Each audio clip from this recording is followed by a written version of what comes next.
Hi, my name is Sandy, and you're watching Ancestry Roads, where the stories of Appalachia are. And I'd like to welcome you today. We are continuing our series of coal mining in Appalachia, and I'm very excited to bring back a repeat guest, someone who has been with us before and is going to talk to us today about black lung in Appalachia coal miners. So before we begin, let me introduce Dr. Michael McCawley. He is a University of West Virginia professor. He was here talking to us about the East Palestine, Ohio train derailment about 2 or 3 months ago. So if you haven't seen that video, we will link it down below. But today he's going to talk to us about something that he has a lot of research knowledge in, and that is going to be the black lung of the coal miners. And it's a lot of information that I didn't realize. So I'm excited to have him talk us through this information and give us a little bit more background on what black lung is specifically for the coal miners. Even though you can get black lung outside of coal, we're going to structure this just on the Appalachian coal miners. So Dr. McCawley received his bachelor's degree in zoology from George Washington University, his master's in environmental engineering from West Virginia University, and a doctorate in environmental health from New York University. And the reason why I'm so excited that he's here today is because he spent over 27 years in public health with the CDC, specifically studying miners' health, occupational respiratory disease, aerosol measurement, and ultrafine particles. He has worked on many projects, and including looking at coal mine dust, silica, which we're going to talk about the difference. We're really going to talk about coal mine dust and silica a lot today, and beryllium. He's taught at West Virginia University since 1979, where he currently teaches, and I'd like to welcome him to the broadcast. Thank you for joining us. Thank you so much. And thank you for spending some of your free time with us today, too. I appreciate it. This is an interesting topic. I'm not sure how many people really dig into it when they're researching their ancestors, because I'm really not sure how to know if an ancestor had black lung or not. The only way I can think of is it was on their Social Security or black lung benefits. It's not really out there, is it? It's not, and it's not something that people tend to put on their tombstones. But the families usually know when a loved one has gotten co-workers pneumoconiosis, the other name for black lung, and that usually is what gets passed down. And certainly people know when they have ancestors who have been coal miners. As we were talking before the program, I had a great-grandfather who was a coal miner in Scranton, Pennsylvania, working in anthracite coal. And so that got passed down in history. But I think, and I had a grandfather who was started coal, went to work carpentry at the coal mine. But I knew he had black lung, but by chance, I knew he had black lung. He just randomly kind of mentioned it. He was a heavy smoker. So he did pass away with what we know now as black lung and COPD. But I would have assumed it was just smoking. So it's an interesting thing that you say that is brought down and passed down through families. And we're going to talk about your great-grandfather, right? And then my grandfather, because they worked in two different places. But hold that thought for a second. And I guess we should start. What is black lung? So black lung, what we call co-workers pneumoconiosis, technically is a medical term, is a disease that's kind of like emphysema in some ways. It destroys the tissue down in the breathing sacs of the lung. You know, your lung is like a tree built upside down with the branches, what we call the bronchi, actually. That's a Latin term for branch. So the bronchi come down and end up, after a number of branching patterns, expanding out into what would be the leaves of a tree.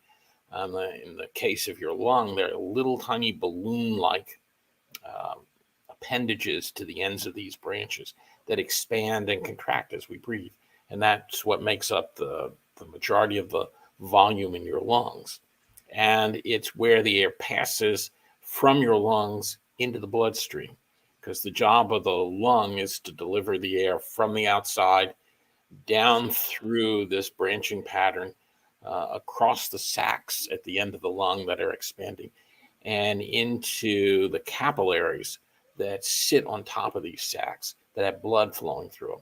And the air diffuses through the surface of these sacs and into the bloodstream, oxygenating the blood, putting air into the blood cells in your body, and then making that available to the rest of your body, the rest of the organs in your body for use for what we call metabolism. Essentially, it's the oxygen that burns the fire of energy in our body. So when a coal miner, the black lung kind of destroys that kind of structure that you've got. So it's a nice convoluted kind of structure with a lot of surface area. The surface area in your lung is about the surface area of half of a tennis court, one side of a tennis court. So that's a lot of surface area. And you need that surface area for getting all of the oxygen into your body that you would normally require for doing the work of your body, the metabolism of your body, getting things to burn essentially and react.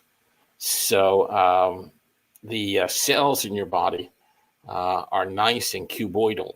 That is, they're little tiny cubes, kind of like Lego blocks. And so they all fit together in nice tight spaces.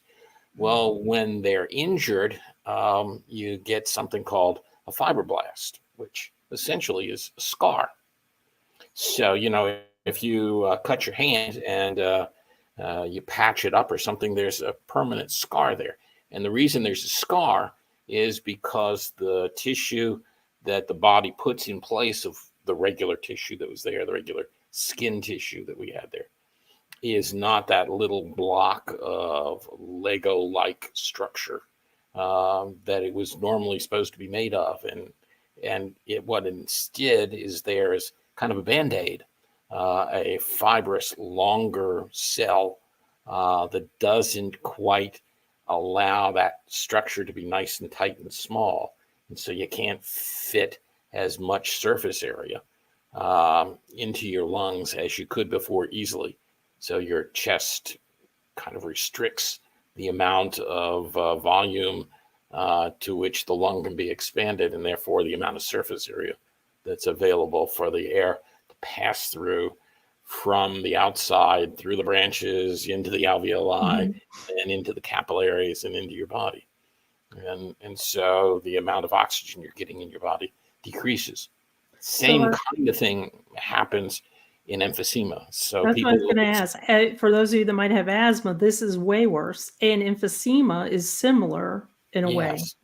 Right, exactly. The cells have all been destroyed by something and replaced by something that's a different shape. And so when you go to breathe, everything is kind of jostling to expand a little bit because it's not nice, tightly packed and efficient. And so you can't get as much air into your body. And that shows up. So when they put that little clip on your finger to show you your oxygen level in your body, in a person with emphysema or a person with black lung, the oxygen level is not going to be as high. Because they just can't push that out.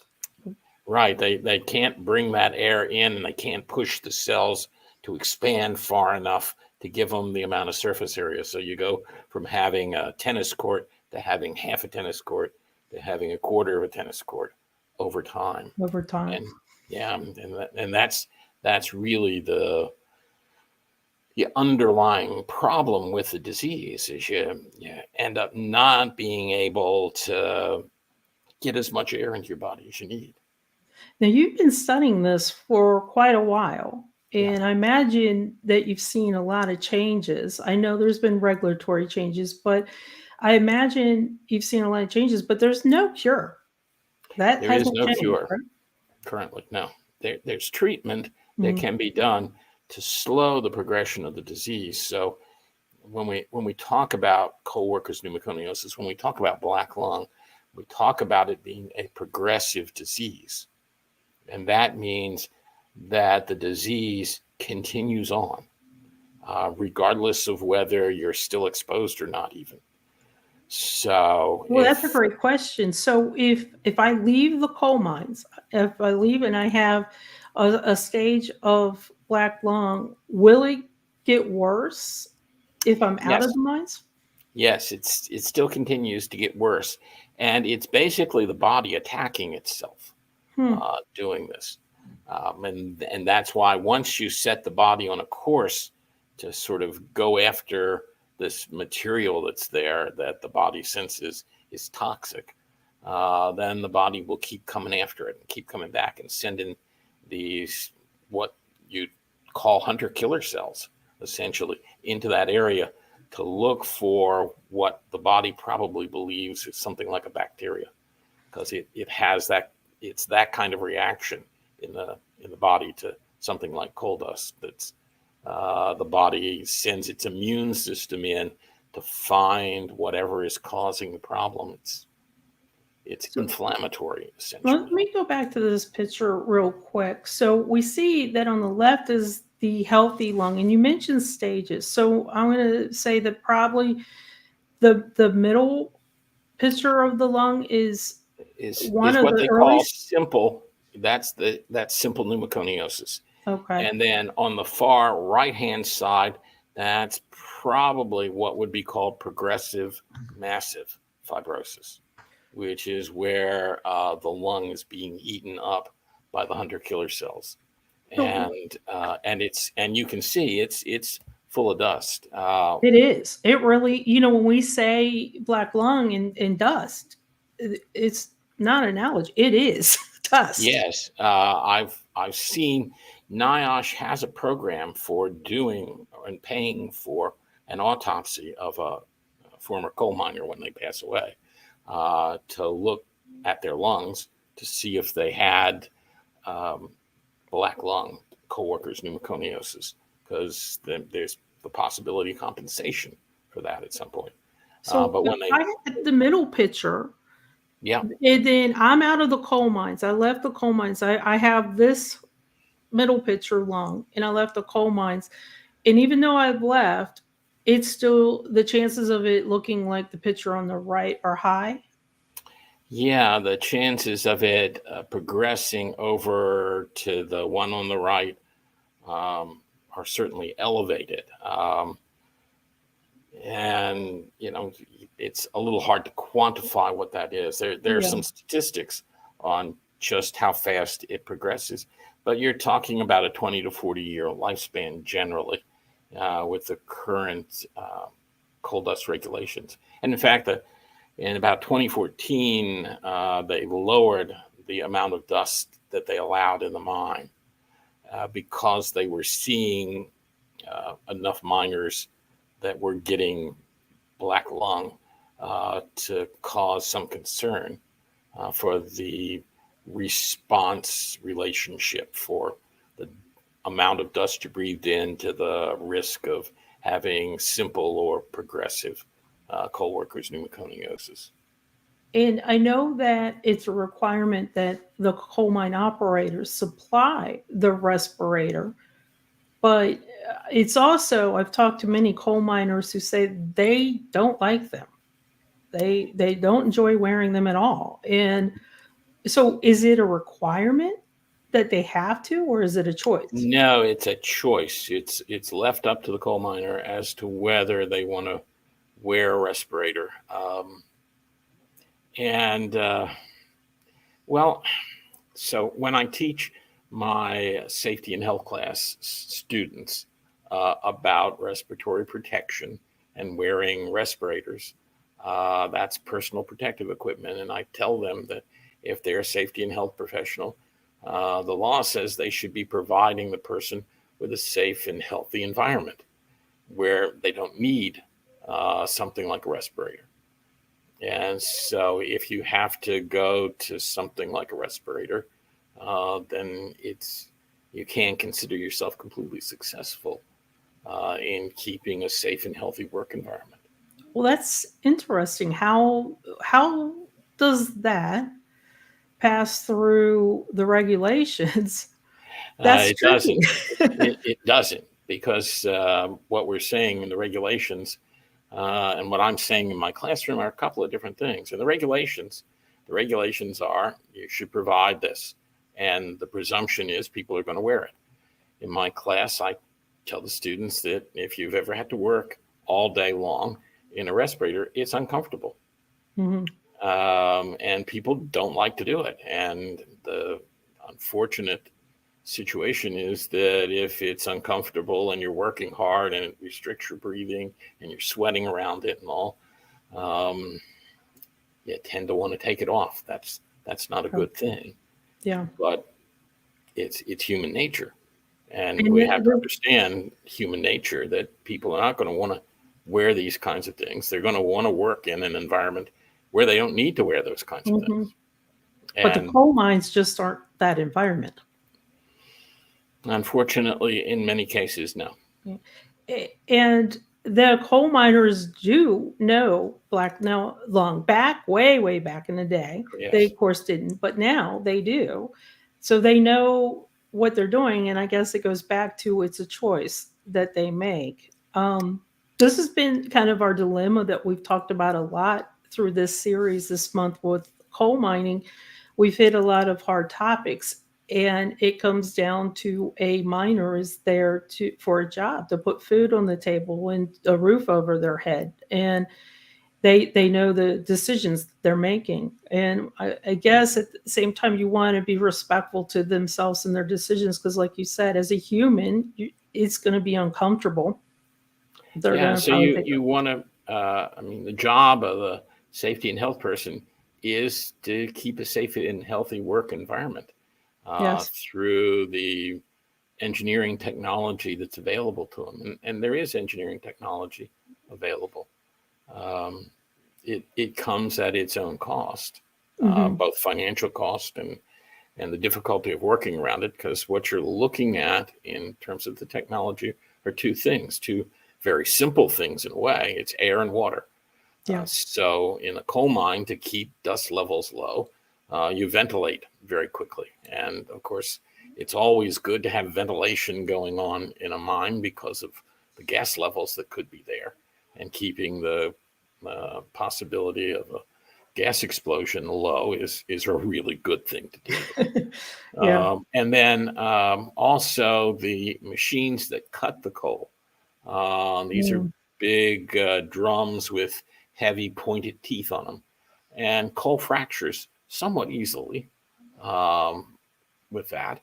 But when it fractures, it creates dust. And so the teeth are equipped with water sprays inside them, and the water sprays spray on the dust, which knocks the dust down. It just takes it to the floor, but it also makes it very wet. And of course, the air going through really fast and at really high volumes makes it very cool. And so you're damp and you're cold, and it's not a comfortable work environment. It's really not. It's interesting that you bring this up, especially when we're talking about black lung, because I don't think people understand completely that these miners, and we're talking about underground miners right now. These miners are underground. It's dark. It's like you said, it's damp. It's cold. It's you're trying to keep the dust out of your lungs, but then you've got the effect of them. No matter which way you're looking at it, it's an uncomfortable work environment. It is an uncomfortable work environment. Men get used to it. Men and women, both underground now, get used to it after a while, and they say, this is the environment that I kind of have gotten used to and prefer to work in. And I feel comfortable doing that kind of work in the cold and the damp. And it's But also putting the food on the table, the roof over your head. I know that my family were West Virginia coal miners, so that was a very good paying job. That back in the day, it's still a good paying job. I'm not saying it's not. Back then, there weren't a lot of options, and coal mines were plentiful, and they needed workers. So yeah, that's kind of where we came in. I want to bring up this one picture one more time because we're talking about it. This picture really does kind of speak to back in the day where there wasn't respiration, and you can kind of see where it's a messy, it's dirty. There's dust and dirt and grime all over him, and this wasn't a coal miner who didn't wash his clothes. This is just from probably his shift, and that's what yeah, he's looking at. So what you see on his clothing is making its way into his body and into his lungs. yeah. It's I don't think I've ever come out of a coal mine with clean clothes on. Um, it's an environment that has essentially this black dirt around it. Yeah. Although, actually, if you walk into a coal mine, the coal mine should be white when you walk in. If it's not white, you probably should be turning around and walking out. Why is that? Because that's limestone dust that you see in the white. And the limestone dust is there to dampen the potential for um, propagation of a flame front from a gas brevet that goes off, and to keep the coal, to dilute essentially the coal dust in the air. Because if the coal dust levels are too high, you can get a massive explosion. I've been at the old Bureau of Mines facility up in Brewston, PA, when they'd set off explosions, and they could blow a continuous miner, which is several tons of steel, a mile or so Hmm. down the tunnel or more. Oh, And so you learn to have a great deal of respect yeah. for the potential energy that's in a mine. Um, And then speaking of mine, I know that you spoke with my producer for a little bit about questions, and then we talked a little bit about this beforehand. And this is a lot of education for me as well. So I know you talked to my producer a little bit about coal mine dust versus coal dust. And then we've got this whole conversation as well that is sort of separate, the silica effect in there. So yeah. how would you like to tackle this? Okay. Well, let me start off with this. First of all, there's another term. It's actually respirable coal mine dust. So it's coal mine dust of a particular size, the size that will get into those little tiny sacs in your lung Hmm. and deposit there, because they don't clear the dust out very quickly. If it gets into the branches of the branches of the lung come built as part of the body with a clearance system to move dust and dirt out of that portion of the lung. And they're keeping the alveoli, those sacs at the bottom of the lung, from getting more dust. So if the dust gets into those sacs at the bottom of the lung, it builds up over time. It doesn't get cleared out quite as quickly. And so that's a problem. And so it has to be of a certain size to get that far in the lung and not deposit in those branches where it gets cleared out and filtered out, essentially. So that's the first step. And the other portion of that is that silicosis and black lung are two separate diseases, or classified as two separate diseases. And that was where you really educated me with this. So I want Yeah, everybody to kind of pay attention to this part because it is interesting how I think that people that just kind of dabble in genealogy, ancestry, or knowledge of their ancestors, they don't know about the silica. yeah. So there has been always a constant debate about the importance of silica in the coal and in the coal mine dust. So really, we call it coal mine dust because that's really what's being measured. It's um, it's everything that's in the air, essentially. And the science is such that really we're trying to compare how much dust is in the air with what's the risk of disease.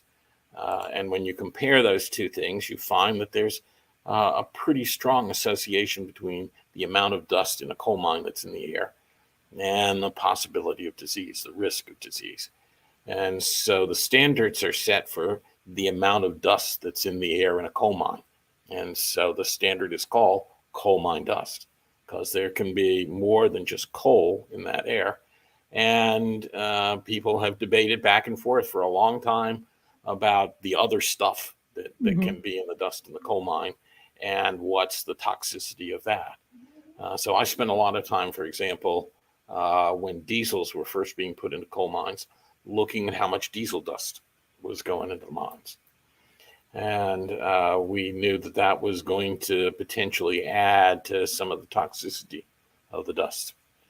And so we wanted to be able to measure those kinds of things separately. And in fact, now the Mine Safety and Health Administration, if you have diesel equipment underground in a coal mine, will in fact measure the diesel particulate separately from the coal mine dust. And that has a standard unto itself. When are these measured? How are they measured? By an independent person? Are they measured by the coal operator?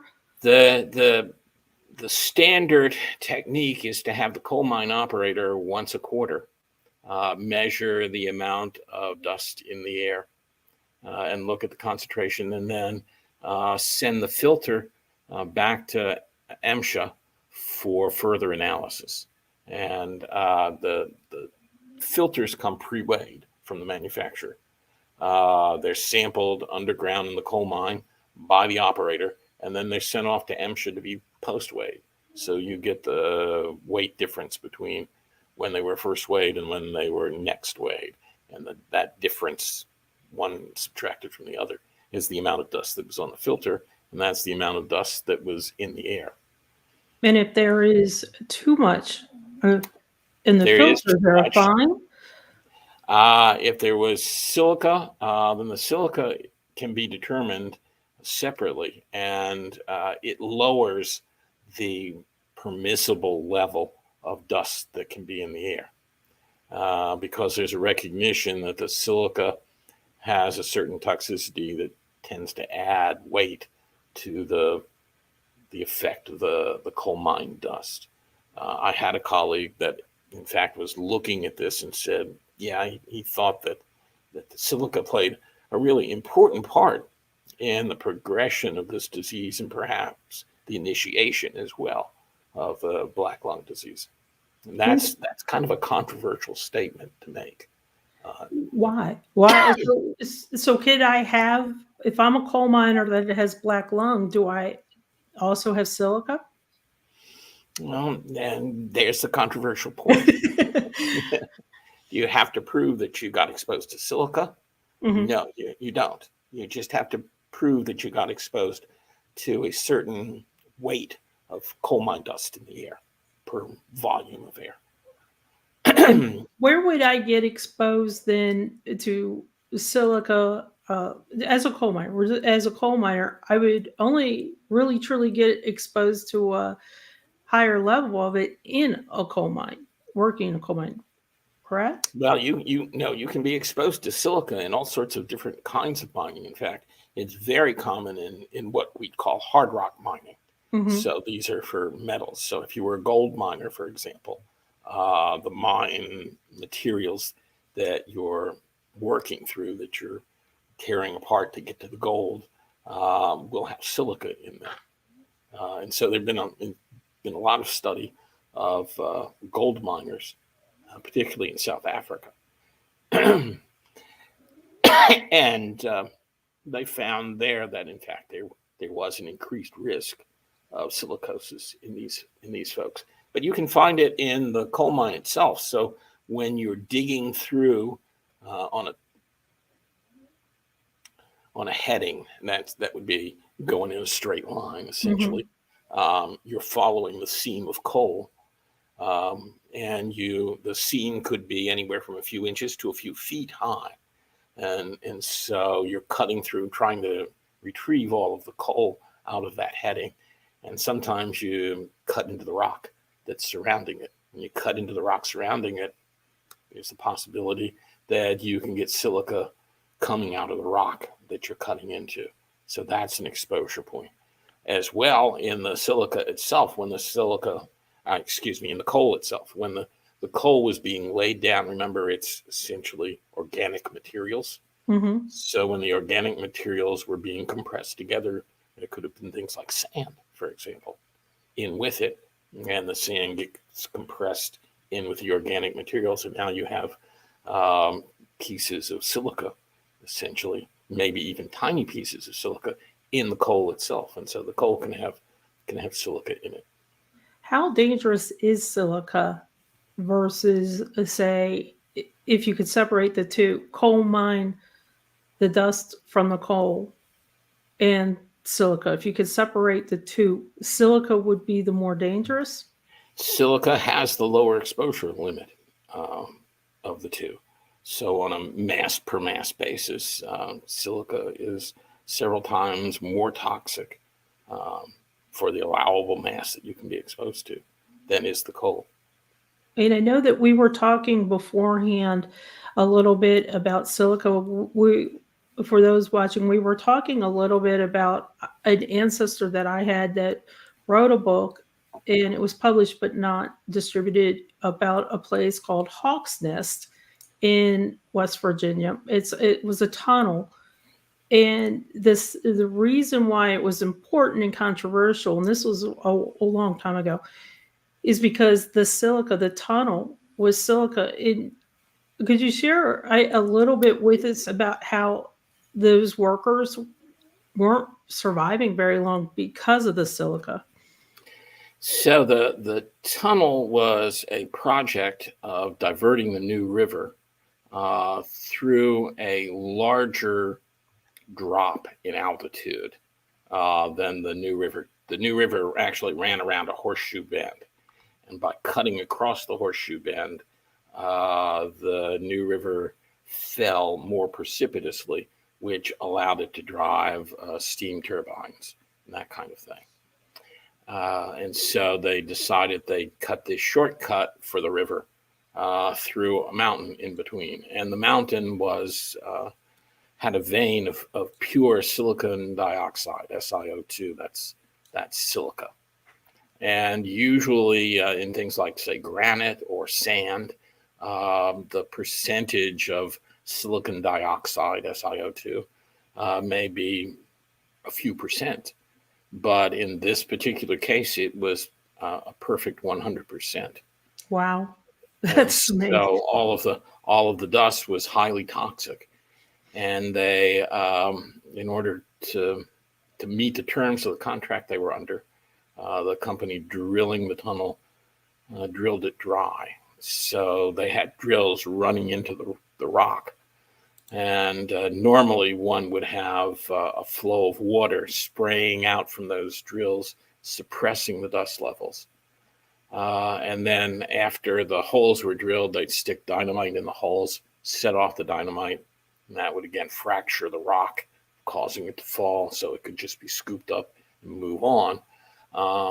But you would normally also wait until the dust kind of settled after the explosion before you went back in. And in the case of the Hawk's Nest Tunnel, the people at the time said no, they were told to go back in immediately and not waste any time. And so there was still a lot of dust hanging in the air, and that made the silica exposures that people got on this very, very high enough, in fact, to kill them within weeks.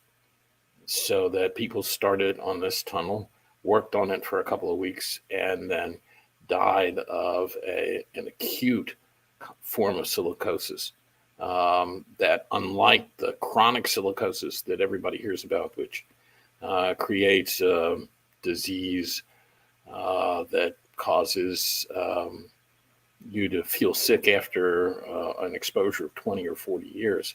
This was essentially eating away at the lungs of the people digging in this tunnel, so And that within quickly. a couple of weeks they died. And we were talking too that you had mentioned that a lot of the miners that had been miners around the area kind of recognized it and said no, and they Yeah, pulled a they lot of wouldn't. yeah.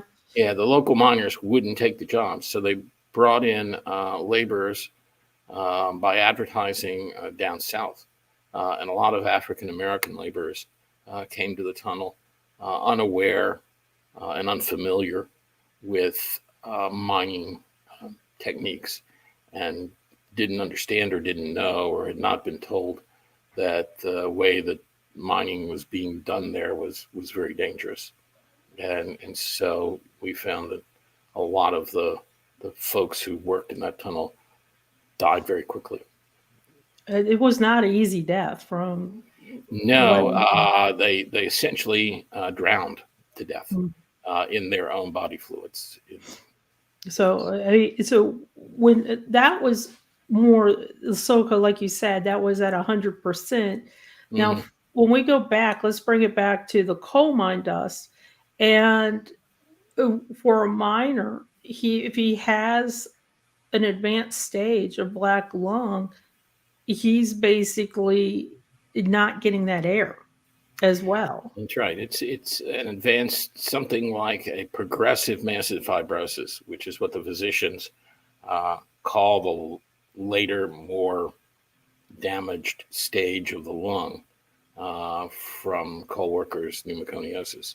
That progressive massive fibrosis robs the person of the transport of air into their body, and so they essentially suffocate from the disease. So with silica, you're more, if it's a higher concentration, you're more drowning in your own body. But with the coal mine black lung, you're basically suffocating yourself. So that's kind of the two basis differences of the disease. Well, the progressive massive fibrosis and chronic silicosis, you can have a progressive fibrosis with the silica the same way you can with coal. They're both pneumoconioses. They're both progressive, and they both over time destroy and don't allow to be rebuilt the portions of the lung that allow passage of the air from the outside into the body. And so essentially you are suffocating from the disease. Same thing is true of emphysema. People who have smoked too heavily for a long period of time develop emphysema, and the emphysema destroys their ability to move oxygen into their body. And so again, emphysema is also kind of suffocating the person. The odd thing in my ancestors, for my grandfather who did have black lung, he was a heavy smoker. And back in the day when filters weren't a thing either, and he's a heavy smoker. And I remember being around his fellow buddies and things. They all were heavy smokers, and it might be conditional of the time, the era that they were in. But I sit here and as you discuss this and think that how at advantage they are with just having black lung, then you're going to add in the emphysema from the smoking. It's amazing some of these miners lived as long as they did with a double whammy. Yeah, and in fact, there were these, I guess you could call them wives' tales, not to be sexist with this, but there were wives' That's tales. all right. We still call them wives' tales here too. Yeah. So that the smoking, in fact, helped them. Really interesting. That was what they believed, erroneously, as it turns out. That's amazing to me. I'm not surprised, but in a way, I'm a little shocked that they would think that. But it's, again, I'm talking in a span of probably 40 years ago, and what we know now is so much different than what they knew then. When did coal miners have to start using respirators, or at least the mine had to provide them? Oh boy, and that, at least as far as I know, goes back to the 1970 law. So to me, that's still fairly early to me. I was thinking you might say that this started being talked about in the 50s, but it's in the 70s that I guess we started getting more federal regulation on different Yes. things. That's when the Mine Safety and Health Administration began. Up until then, it was the Bureau of Mines, and the Bureau of Mines had recommendations more so than regulations, and so Oh, the regulatory acts came in around 1970. that's you're surprising me a little bit here with some of these last comments. So, more recommendation than taken seriously as a regulation, and that's going to tell me that more the coal mine owners had a little bit more of the lobbying say at that time for the Bureau of Mines, Well, or it just wasn't organized. everybody wanted to keep the coal miners safe. Yeah. Um, and in fact, actually, the British were leading the way. I know you said there's some watch parties over Mhm. in Wales and all, but in fact, the experience in the British coal mines led to a lot of the work that was done in the United States later on in the late 1960s and then the early 1970s. And the feeling was, these were important workers. They were Mhm. providing energy for the growth of their countries. And we can't kind of forget how important these people were to everybody and were to the economy at the time. And so it was not one of those things where you thought, well, this is a disposable labor unit that we It wouldn't be like can't just fast give food. up. You expect a turnover, I guess, on fast food restaurants these days. You wanted to keep those coal miners in the mine because they were experienced Yeah, and exactly. the production was high. And I know we, in a previous webcast, we talked about how World War II, how West Virginia coal in particular was very important to the war effort for ships because it would have a low smoke quantity. So you wanted to keep the workers working. You didn't want to have to constantly train. This was also, again, I go Right. back to providing food on the table, roof over the head, too. Yeah, and if you've got an inexperienced miner in a mine, you could have a dangerous situation. A I can mine see is not that. just a simple operation that you can just Mhm. walk underground and say, well, I Here I can do am. whatever I need to do. Yeah, here I am. So you want somebody who really knows what they're doing to be working at this, and you want to keep them safe and you want to keep them healthy. But it's But interesting. No, there was a lot of debate, scientific debate at the time. If you want to read something about it, I just did a review of a book called "Digging Our Own Graves" oh, about coal miners and the history of coal mining. And you can see how there was a lot of debate at the time over what should be done, how it should be done, and who was going to pay the cost for doing it. and does it come down to cost almost every time? Well, cost is always Mhm. going to be a factor in any of this. Digging a coal mine takes a lot of big equipment. And before it took a lot of people. Yeah. So the jobs that were being done by 40 and 50 miners now can be done by um, much less than that, but with large, heavy, expensive equipment being run by skilled operators.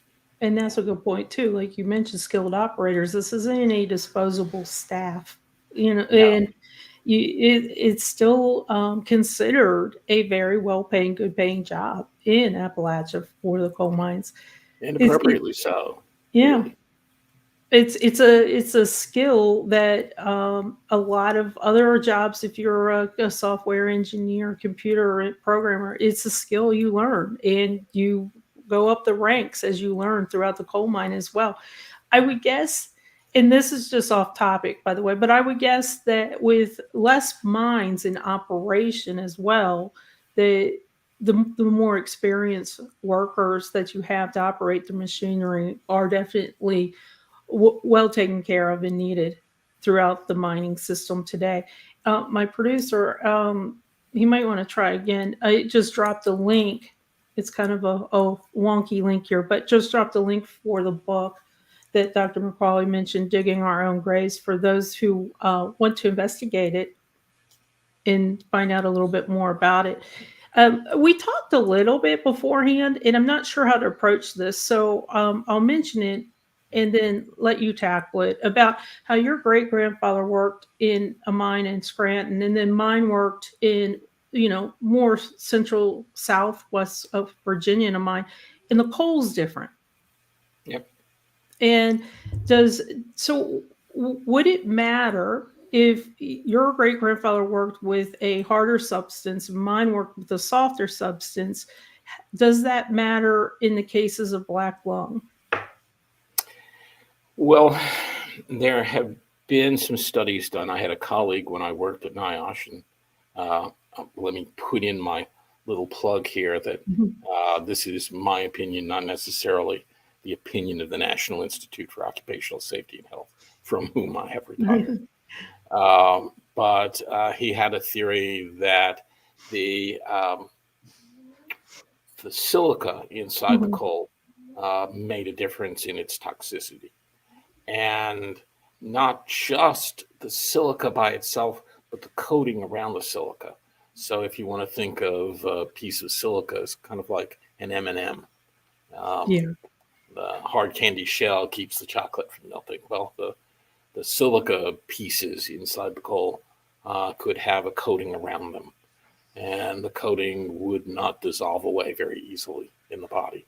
And so the body didn't know that there was silica underneath the coating, and the coating itself was relatively non-toxic.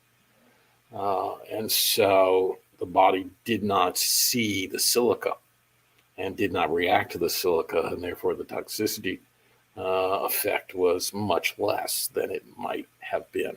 And that would happen in the anthracite mines, he believed, and did not happen in the bituminous mines because of the way the geology worked to form these seams.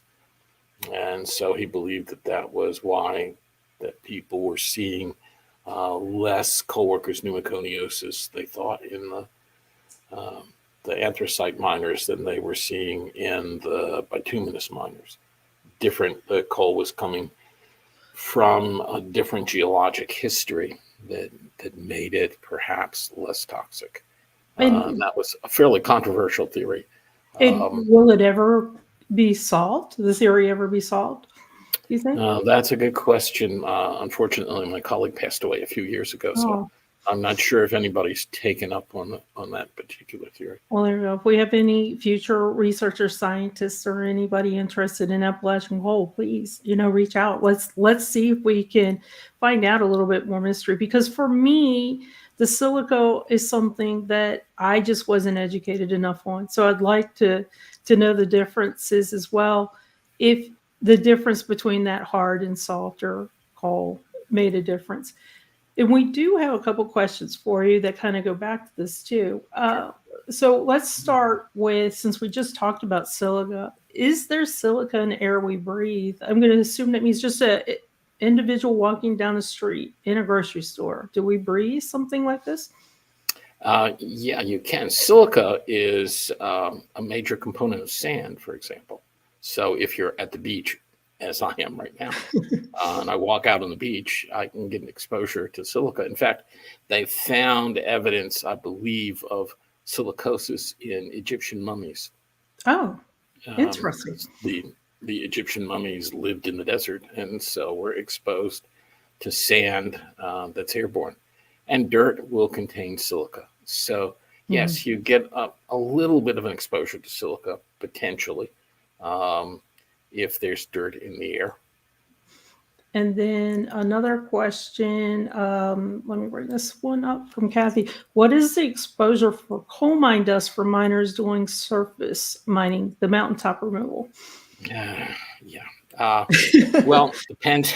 It depends upon the job that they're doing. So a high wall driller, for example, if you're familiar with that, that's a person that operates a drill that's drilling down to essentially take off a portion of a cliff, if you will.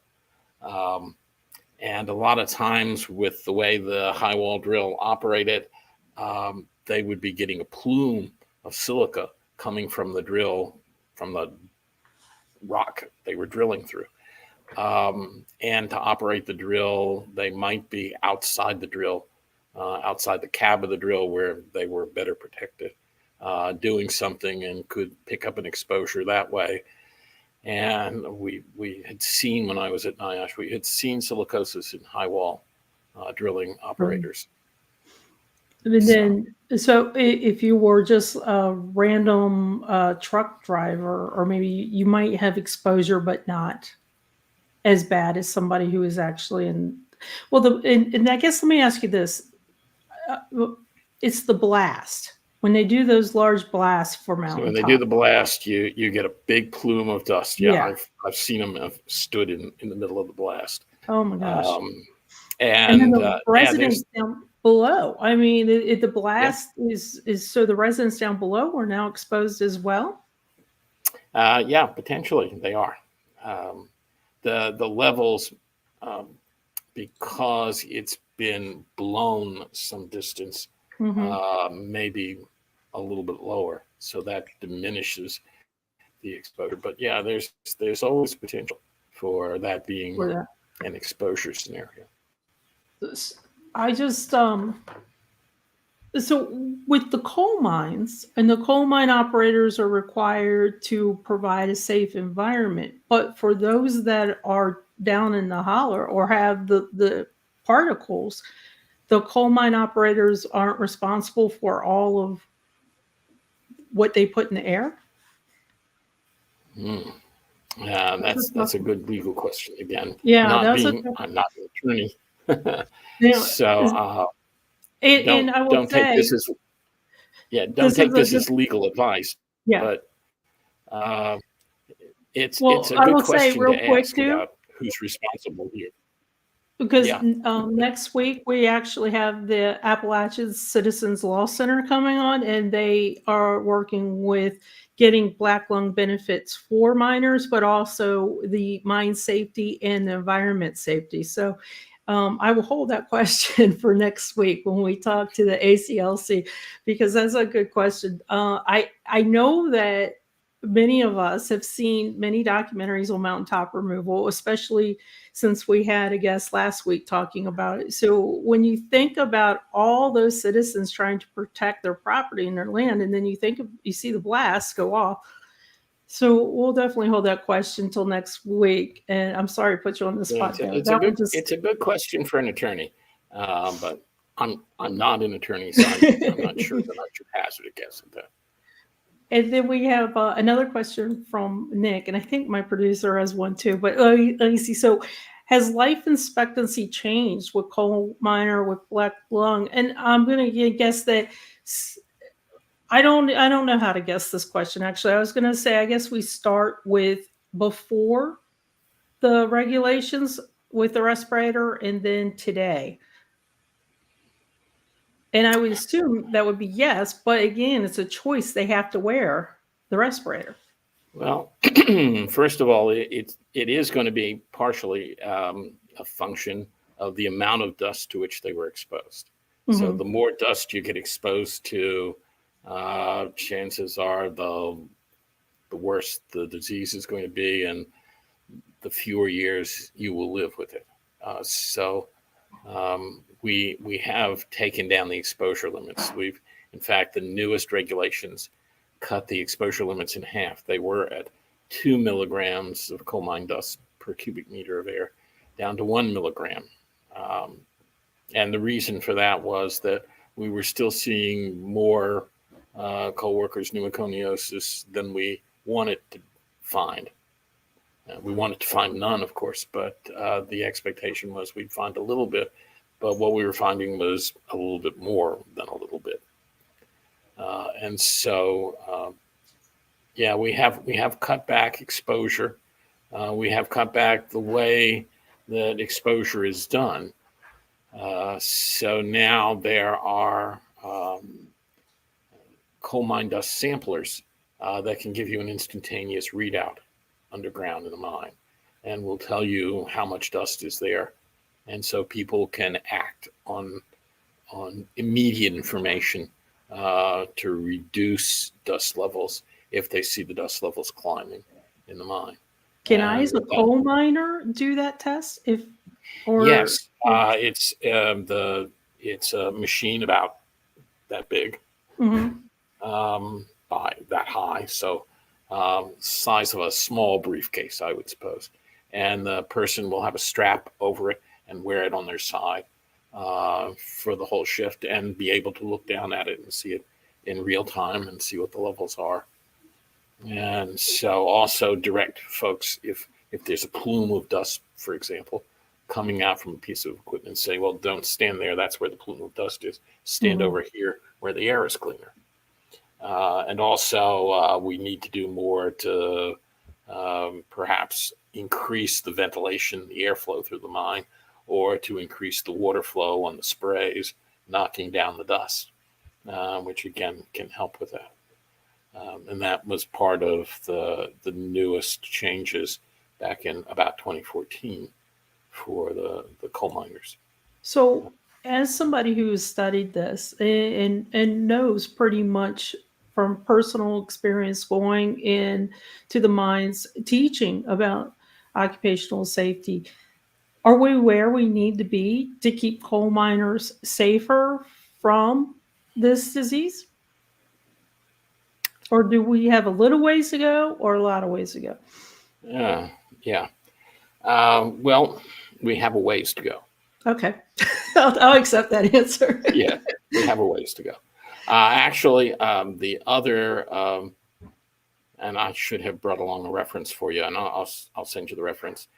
The National Academy of Sciences put out a pamphlet, a booklet, really, of looking at what countries were doing. In fact, not just the U.S., but other countries. And so, in fact, we had some folks from Dusseldorf on the committee with us, and put our heads together as to what we had done, what we could do, and then what we could do better. And so that's available as well. So why did Dusseldorf?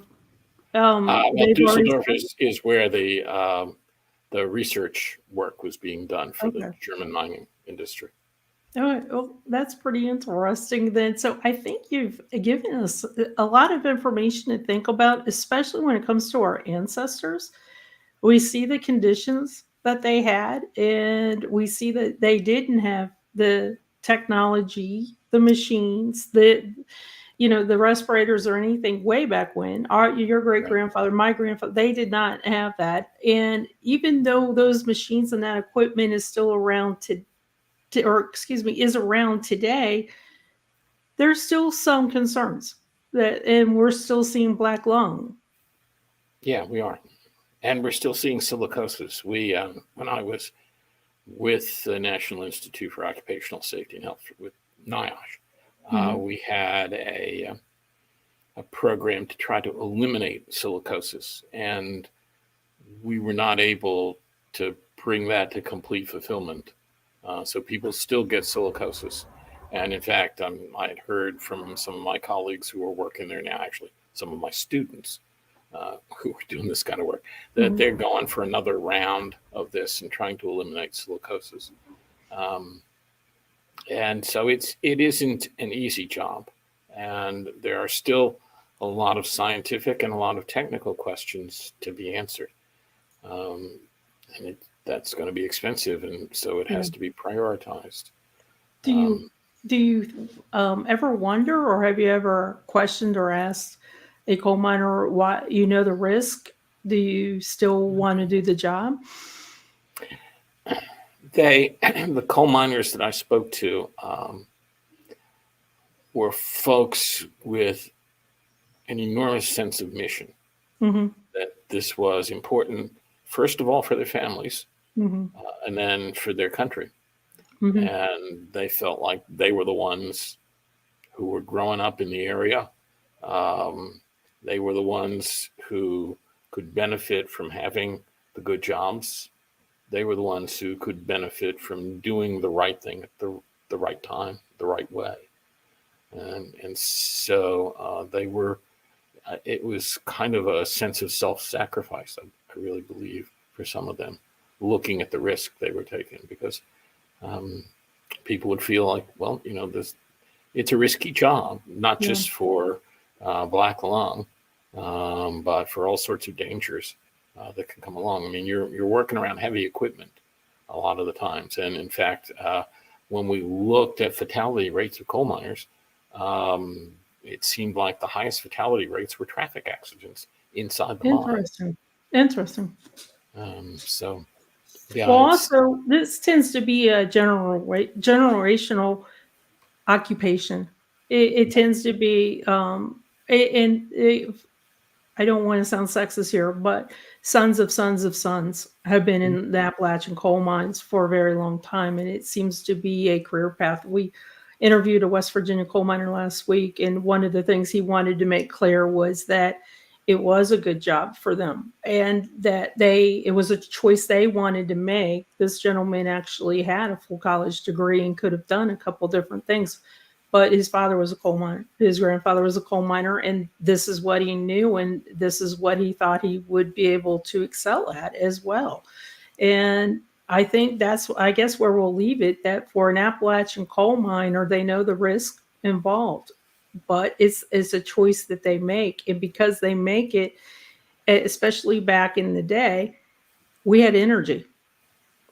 Right. And so I think that there's a lot of sacrifice, as you mentioned, there's self-sacrifice. I think there's a lot that they did that we should be thankful and grateful for. And then we'll just hope for the coal miners today that science and technology and medical technology improves so we can get the coal still. And as you mentioned at the top of the hour, a safe working environment.